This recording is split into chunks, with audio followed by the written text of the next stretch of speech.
Our deepest fear is not that we are inadequate. Our deepest fear is that we are powerful beyond measure. It is our light, not our darkness, that most frightens us.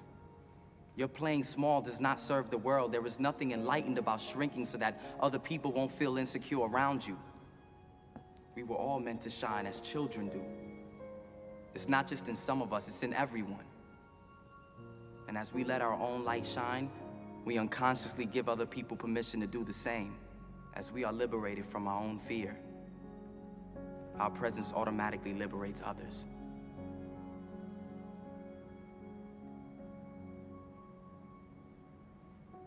Sir, I just want to say... Welcome to Calvin on Podcast. Second, my brother Isaiah Cooper finally came through.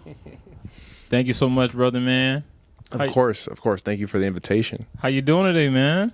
I'm blessed. It's the best way I can put it. Yes, you came and blessed the podcast, man. And I just want to say, thank you so much, man, for just obviously coming through. And I guess the first question I was ask you after hearing the amazing, Coach Carter, like, are you scared of your light?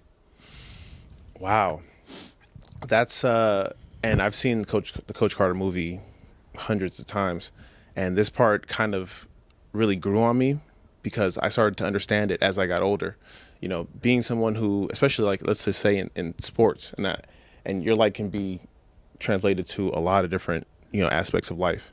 But I constantly had to or heard from people around me that you're trying too hard, you're doing this, you're doing that. And, I shine bright. One of the places I shined bright as a kid was playing sports. Yeah. And, sometimes that was too much for some people. And, I heard a lot. And sometimes it kind of affected me when I would hear, oh, well, you're doing too much. You're playing too hard. And, for me, if it's something that I'm going to spend my time on, I'm going to give it 100%. Yeah. And so I was very afraid. I shied away from my light at that point in my life, but not anymore. I'd say not anymore.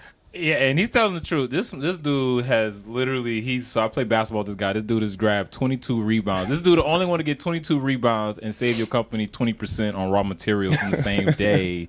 Isaiah Cooper is here on the Calvin on Podcast. Thank you so much for giving us a little thank you for that insight. And I asked that question because there's a famous quote. It's like, absolute power corrupts absolutely. You ever heard that quote before? I have not.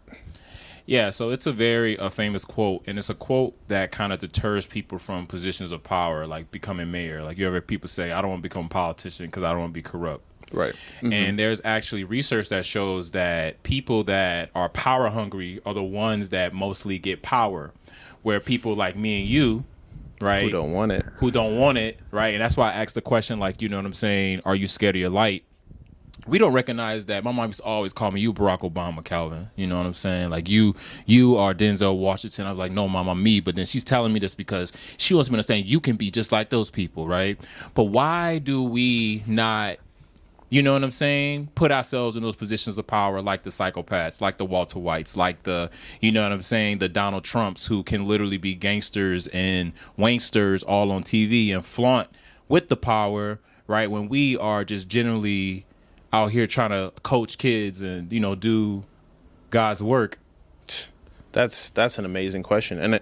And an experience in my life that kind of resonates with that. And, it will lead into, I think, what we'll be talking about is, my dad, who coached me for a lot of my life, he's always told me that you can do anything that you put your mind to. Yeah. And I didn't start realizing that or understanding what that meant until I was maybe about 10 or 11, and I started taking certain things more seriously. And that kind of was good and bad in some senses. Mm-hmm. Good because, I realized I can do anything I want. Bad because I realized I can do anything I wanted, and I, picked and choose, the willpower. Yeah, that willpower. So I picked and choose, okay, well, you know what? I got class today. I'll just kind of pay attention, but when it comes down to the test, I'll figure it out. I'll put my mind to it then, and not really invest like I should have been. And that's something that, I wish I would have figured out sooner. So I didn't have a dad in my life. My dad lived 10 minutes from me, and I saw him 10 times in my life. And I always struggle with like confidence and imposter syndrome. My mom had a master's degree plus 30, grew up in the West Bank in New Orleans, and I had everything I needed. You know what I'm saying? I never really had issues going hungry, nothing like that. You know what I'm saying? But I struggled amazing. with confidence. You understand what I mean? And like you said, like, you know, that your dad kind of gave you that at an early age. What does that feel like to be like so confident at an early age? I remember my friends like Trey and Tony. I remember because I got cut from the basketball team my freshman year, where these kids, they were playing basketball like at 5 years old. Like they were scoring. You know what I'm saying? They were on AAU teams. You know, I went to I grew up in the DMV area. It's like a basketball mecca. So kids play basketball. You know what I'm saying? Carmelo Anthony, Kevin Durant's from there. Victor Oladipo's from there. What does that feel like? And how do you get that at such a young age? Is it like just second nature, or are you like literally like? No, really, it's playing basketball constantly, and so I did grow up playing since I was 4 years old. And did you play any sports, other sports outside of basketball? I was forced to play baseball. Really? Yeah, I didn't take for me. Cool. But I also played football, which I didn't like as much, but I think I was better at football than I am at basketball. It's too much injuries. No, I just had a love for basketball, and plus the fact that I know that I can go and play pickup whenever I wanted. Yeah. That had a big impact. Okay, go ahead. You were saying. But no, yeah, it just came with playing basketball constantly and realizing that, you know, I wanted it more. You know, at the end of the day, when I'm playing and somebody's in front of me, you know, it's a one-on-one thing in my mind until somebody else steps up. Well, hey, I want this more than you do. Let's see what you do to try and take it from me. And that's kind of, you know, after continuously having that struggle, it kind of grew in me, inside of me, to try and, you know, take on whoever was in front of me. Because I played at age 4, I played in the 6th and 7th division, and that's kind of something my pops, you know, kind of saw in me. So that may be one of the differentiators there, because I always played up, and then once I started playing with people my level, it was nothing. So playing with bigger people that were bigger and stronger, kind of made that difference. Okay, so where'd you go to high school? So I went to high school. So just to back up a little bit, I'm from, you know, California. I could tell. I could tell. So San Fernando Valley, I actually could smell Pacoima. it. I'm just joking. Oh, nah, we're not gonna do that. You can smell all the winning because we talk about Detroit. We don't want to talk about Detroit. You know, you want to talk about winning? You gotta talk about LA. I'm just joking. It's the Kobe smell. It's the Mamba smell. Mamba you know mentality. What That's what Mamba it is. mentality. There you go. Go ahead. So, so Pacoima. So it's about 20 minutes from downtown LA. Cool. To try and liken it to a place out here, it would probably be the same as Inkster. So not a great neighborhood. That's a cool reference. I would have thought of Inkster out of all the No, yeah, suburbs of Detroit. I got it. Yeah, no, it wasn't the suburb. I'm telling you, it was a tough neighborhood. And Word. So my parents, you know, we were living in that neighborhood, but they wanted to put me in a school for education. So I went to Vaughan International Studies Academy. Habla español? No, Oh, damn. Chinese. I took 3 years of Chinese. Oh, okay. That's cool. Okay. Go ahead. Flip it on me. And what's crazy is this is a perfect example of what I was saying earlier. I took 4 years of Chinese, and I went to China to play basketball, and I didn't pay attention at all throughout high school. And I could have used that when I went to go play in China. That's something that bit me in the butt back when I was just like, oh, well, I can do whatever I want to do. I'll figure it out. Got B's, A's, and B's in my classroom. But then when it came time to apply it a few years later. Yeah. So you had an opportunity to play in China at what level? Like. So I was playing it in the pro, like at the CBA, in the CBA. Wow. Okay, cool. And so before that, did you have any like college offers in like high school? So How I did did. that work? Yeah. So And what position did you play? Point guard. I had to play Always? point guard. Yeah. Who'd you like grow up watching? LeBron James, No. So Kobe, honestly, Magic? no. Honestly, I was not a Laker Shaq. fan. I was not a Laker fan at all. I still am not. I love those guys' games, but I've never been a Lakers fan. Vlade Divac. I don't know. I'm trying to guess. So T-Mac has been my Okay. favorite player. Besides obviously Michael Jordan, can't leave him out. Right. But I've always tried to pull different parts of people's games that stood out. I mean, as far as passing, Jason Williams, when he was on Orlando, that was one of my guys. What? That's cool. Yes, his passing was unparalleled. T-Mac and his jump shot, that's kind of when I fell in love with having a jump shot, because he get elevated. He was also 6'7". Yeah. So he had kind of an advantage over me. Yeah. So that's where you got your elevated jump shot mimic from? Yep. That's what really made me want to chase having a jump shot, because, I mean, I looked at my dad. He was 6'1", 6'2", so I knew I wasn't growing anything, to anything crazy. So I knew I had to, adapt and try and figure out where am I going to be dominant?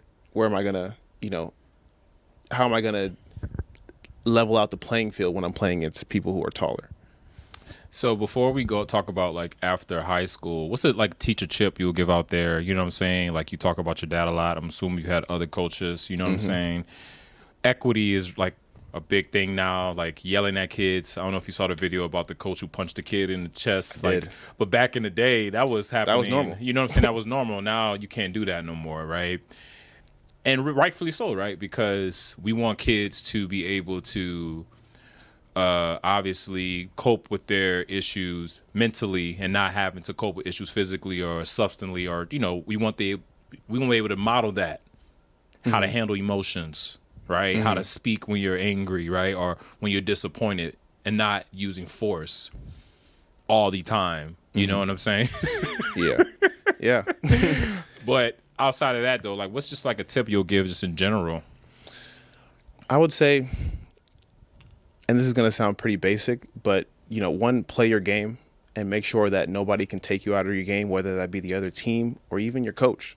Sometimes you don't see it, but your coach takes you out of your game. Your teammates' attitudes may take you out of your game. And always remember that you never really know who's watching. So, I've seen people who have been playing in a game and they get into it with their coach, not knowing that, scouts sitting there on the sidelines.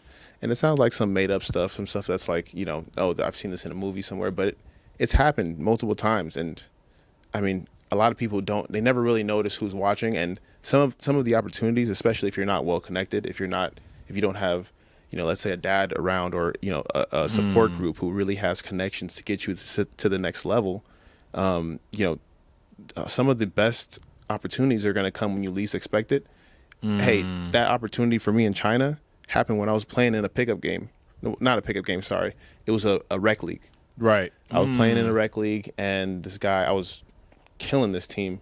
And this guy from the other team came to me and he was like, "Hey, would you like to do a tour, in China, like, go out there for a month and just hoop?" And I was like, "Hell yeah." Like, yeah. And it was weird because it was this guy from the other team that I just played against. And we blew them out by, let's say, like 30. Right. And, that could have been an opportunity for me to start showboating, to start, acting crazy. But the fact that we, played with class, we just, showed that the fact that we were playing our game and just showing a love for the game, kept respect in the equation. So you're talking to somebody who, I was a point guard, but my primary role was LB. You know what that means? No. I was left bench. And so you talking to somebody who can, like, I'm coming from like a very polar opposite point of perspective, but I love basketball and I have an IQ. So when I ask this question, right, please answer it. Kobe talks about, like, not really worrying about winning, not really worrying about losing. He talks about, like, just staying in the moment, right? Like, how important is that, like, when you're, like, playing basketball, just, like, going with the flow of things and trying to, he says, like, don't fall in love with trying to win or losing, fall in love with trying to figure things out. Fall in love with the process. Like, how important is that? And how did you use that in your pro level? I'm assuming you will have to definitely have that mentality. Yeah, no, definitely. It's definitely up there. I think that, falling in love with the process means a lot, because that's not just when the game starts. It's everything that happens throughout. When your teammate makes a bad play, that's part of the process. When, your coach pulls you out for something, and I've had some good coaches. I've had some bad coaches. I've had some coaches that won't pull me out for anything that I do. I've had some coaches that will pull me out for the first negative thing that I will do. And, that's also part of the process. And so that kind of ties into what I said earlier about, making sure that you keep playing your game and not let anybody out externally affect you, because when your moment comes, you need to be ready. And no matter what point of the process you may be right now, having a plan and wherever your plan is and wherever you want to end up is very important. And there's going to be bumps along that road. You just got to take those in stride. I mean, if where you want to be, is a college level player, or if you want to be a G League, or even higher, I mean, that's never going to be, unless you're somebody of LeBron's talent, which, that's few and far between. It's never going to be an easy road. There's going to be, all kinds of trials and tribulations, especially living out here in Detroit.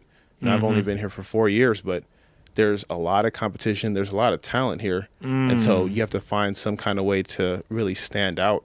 And there's a lot of ways you can do that, but understanding the process, understanding how things work,